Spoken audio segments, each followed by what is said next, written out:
What's up everybody, welcome to Money Management channel. My name is Andrei and today I'm gonna be doing an update on MMTLP and FINRA saga. I got the cash in the bag, stadium packed, born a rock star in this life, gonna live it up. And guys, today's video is quite different than any others because today we have an evidence that two more broker-dealers have a share imbalance on their books. And this means potentially we have in total we have 4 broker-dealers who were involved in the process of illegal naked shorting of MMTLP. And guys, this is another smoking gun and this is achievement of our community. So, and before we dive deep into all of this, guys, please hit the like button for YouTube algorithm and for me personally, because it is very important to see this support from you, from my viewers. And without further ado, let's get started into it.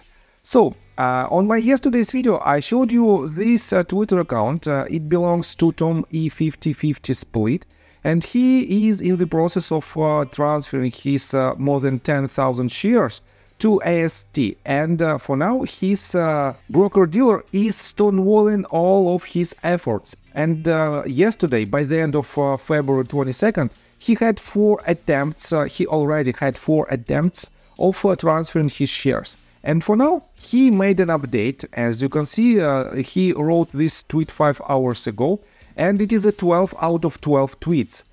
He said, "This was all 4 chats that it took just to basically get. I want a full account transfer of my 10,048 shares of NextBridge Hydrocarbons transferred to AST EQ in my name book entry form. I believe E-Trade, in my opinion, is stolen me. What do you think, our gangster?"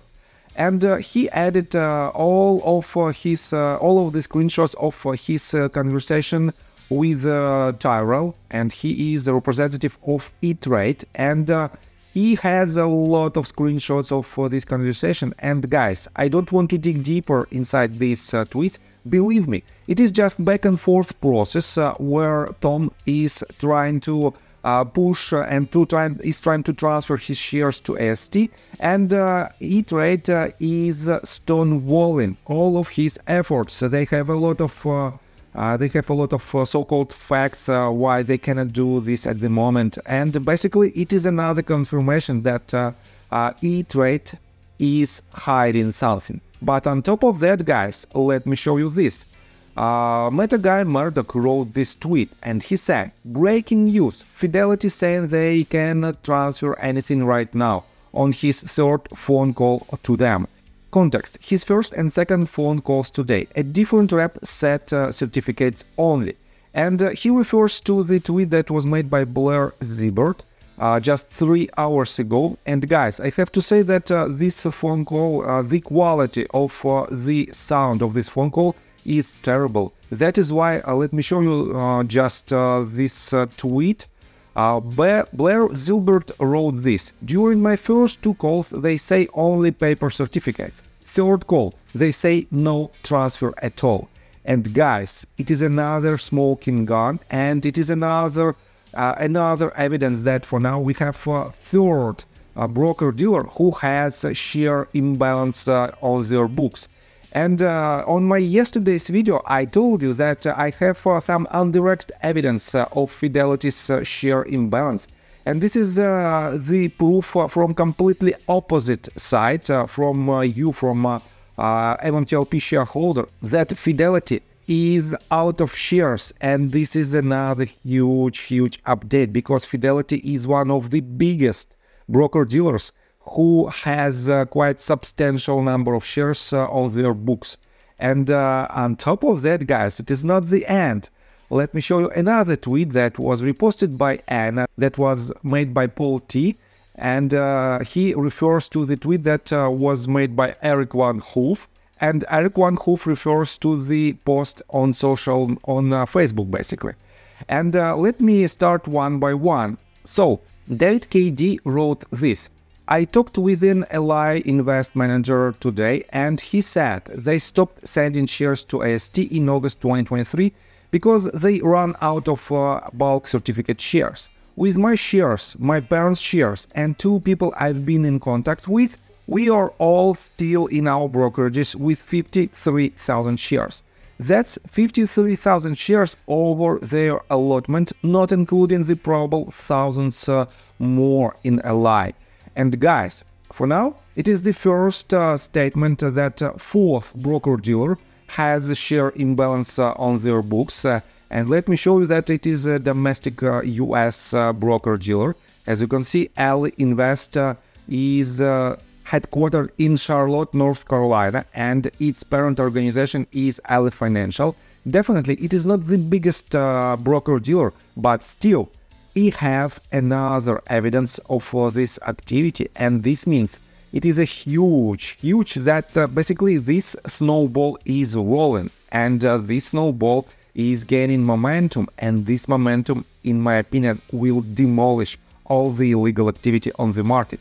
Believe me, it is the very first time when it is happening, and I have to admit that from my experience, I didn't know any type of similar cases with the involvement of such a huge number of people, just ordinary retail investors, and who achieved these results. And by the way, guys, because of our achievements, we have a lot of counterforce that is trying to push our case down.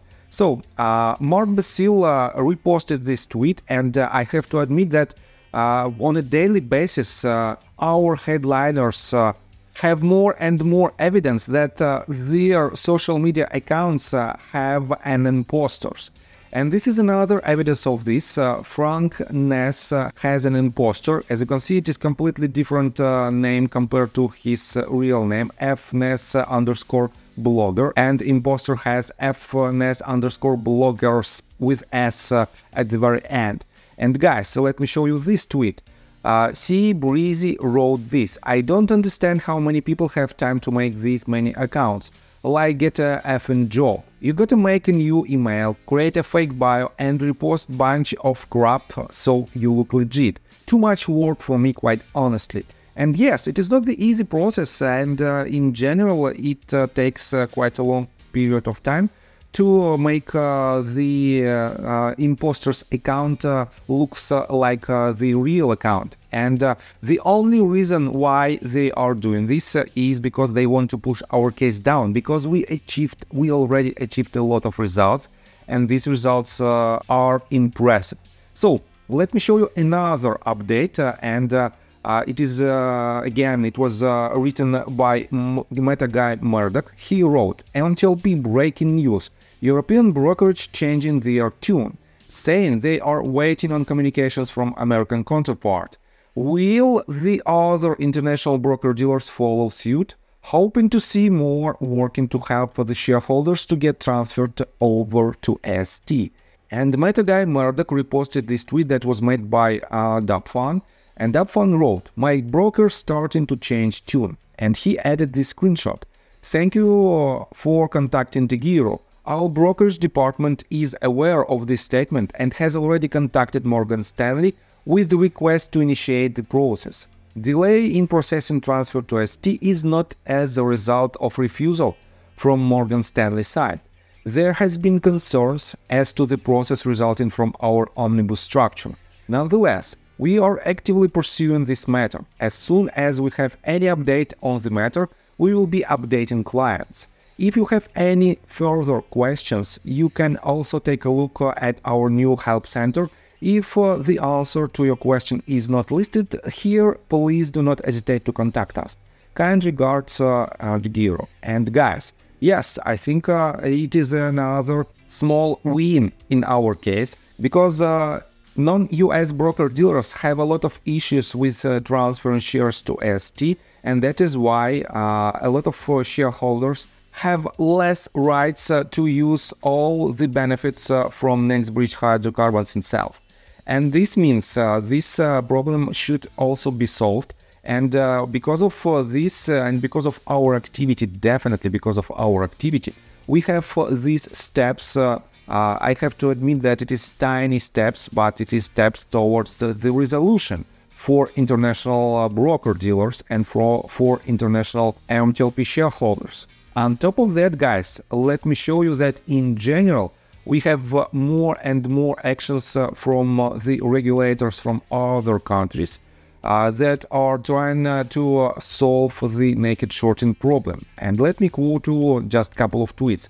One of them was made by Christian Shaughnessy, and she wrote, "Thailand's financial regulators also cracking down."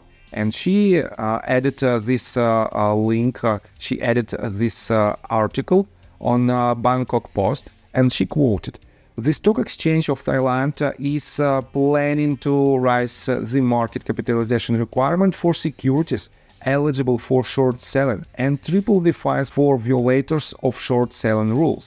The SET also wants to increase its monitor of trading orders that affect the market, both in terms of quantity and price, by creating a central screening system to prevent orders from being placed too."